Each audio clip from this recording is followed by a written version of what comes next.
एक वक्त था जब इंडिया की इमेज इंटरनेशनली बहुत ही बिगड़ती जा रही थी, बट आज के टाइम पर डेवलपमेंट की बात करें तो India is growing very fast. अगर पर्टिकुलरली मध्य प्रदेश की बात करें तो यहाँ भोपाल में इंडिया का फर्स्ट प्राइवेट रेलवे स्टेशन रानी कमलापति है। सिंगरौली कोल माइनिंग के लिए फेमस है, पन्ना डायमंड्स के लिए, खजुराहो मंदिर के लिए, जबलपुर मिलिट्री बेस और वाटरफॉल्स के लिए। इसी के साथ साथ विदिशा में हेलियोडोरस पिलर और सांची स्तूप वर्ल्ड हेरिटेज साइट्स हैं। एमपी में करेंसी पेपर बनने से लेकर प्रिंट तक होती है। यहाँ टाइगर रिजर्व और कई नेशनल पार्क्स भी है। वेलकम टू मध्य प्रदेश, एक ऐसा स्टेट जो न सिर्फ अपने कल्चर और हिस्ट्री के लिए जाना जाता है बट डेवलपमेंट में भी एक इम्पोर्टेंट रोल प्ले करता है।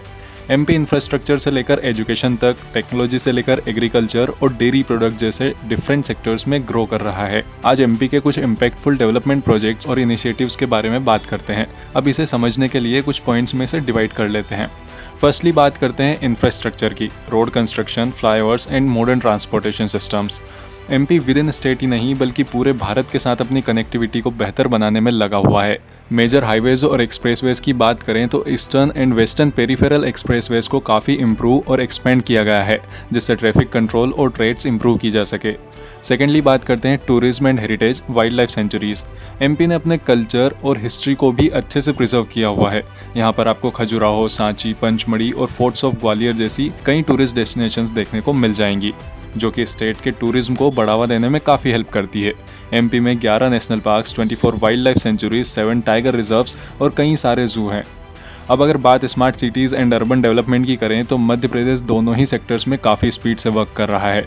यहाँ तक कि इंदौर पिछले कई सालों से continuously cleanest city of India का टाइटल हासिल करते आ रहा है।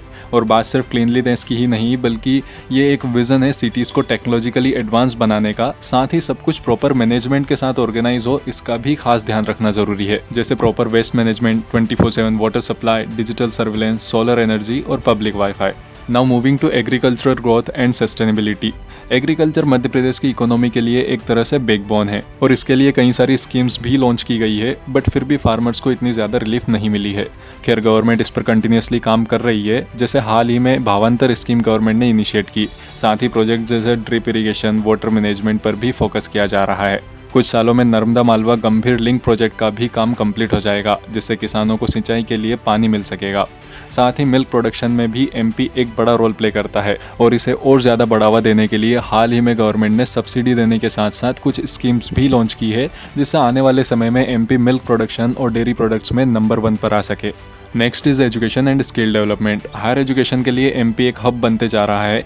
यहाँ पर कई इंस्टीट्यूशंस भी बनाए गए हैं, जैसे एम्स भोपाल और IIT IIM इंदौर।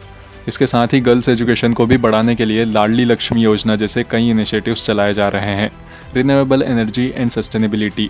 एमपी के पास इंडिया के सबसे बड़े सोलर पावर प्लांट्स में से एक रीवा में है। रिन्यूएबल एनर्जी के लिए एमपी ने अपना टारगेट सेट किया हुआ है 2030 तक 20,000 megawatt of solar power produce करने का।